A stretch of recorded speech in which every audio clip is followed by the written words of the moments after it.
নমস্কাৰ, মই দীপাল শইকীয়া আমাৰ চেনেলৰ আনটা ভিডিঅ'লৈ আপোনাক স্বাগতম জনাইছোঁ।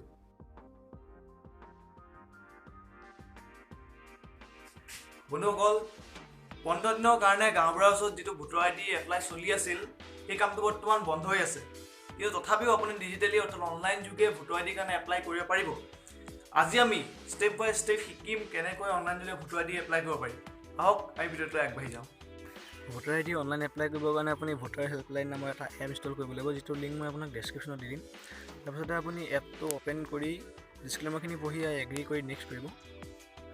এতিয়া আপুনি ইয়াত নতুন এটা একাউণ্ট খুলিব পাৰে, কিন্তু মই স্কিপ লগ ইন কৰিছোঁ।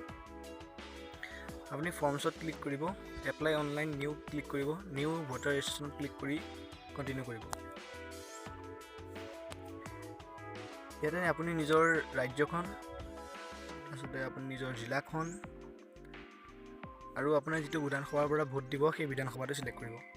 দেন নেক্সট কৰিব। এতিয়া আপুনি নিজৰ নামটো এণ্টাৰ কৰিব।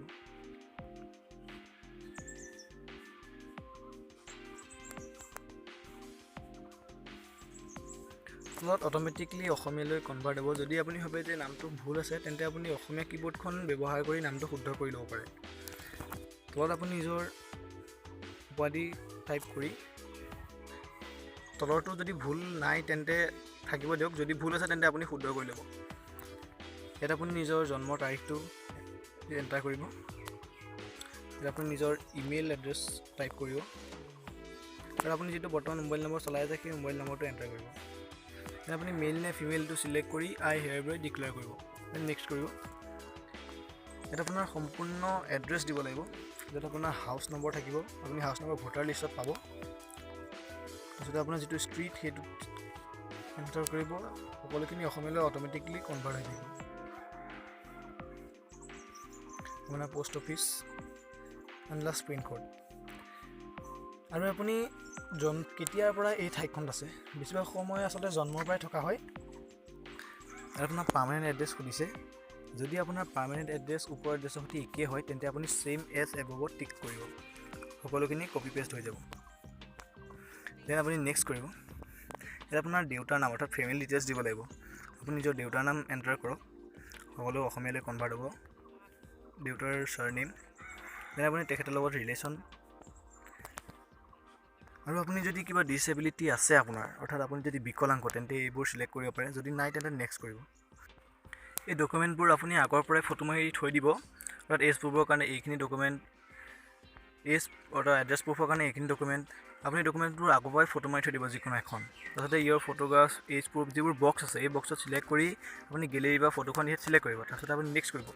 এতিয়া আপোনাৰ ক'ত জন্ম হৈছিল সেই এড্ৰেছটো, জন্ম এড্ৰেছ আপুনি দিবলৈ, আপোনাৰ য'ত জন্ম হৈছিলে সেইটো লিখক। তাৰপিছতে এই আই হেভ নট এপ্লাইড যিটো আছে, এইটো মানে আপুনি কেতিয়াও আগতে এপ্লাই কৰা নাই। যদি আপুনি গাঁওবুঢ়াত এপ্লাই কৰিছে, তেন্তে আপুনি ইয়াত পূৰাব দৰকাৰ নাই। যদি আপুনি এপ্লাই কৰা নাই, তেন্তে হ'লে আপুনি এইটো টিক কৰিব আৰু নিজৰ ভিলেজ বা টাউন জেগাটোৰ নাম লিখিব। এতিয়া ডিক্লেৰেশ্যন দিব লাগিব যে আপুনি এই সকলোখিনি আপুনি নিজে জানি বুজি কৰিছে। সেইখিনি কৰাৰ পিছত আপুনি ইয়াত নিজৰ কোনখন ঠাইৰ পৰা আপুনি এপ্লাই কৰিছে সেই ঠাইখন লিখিব।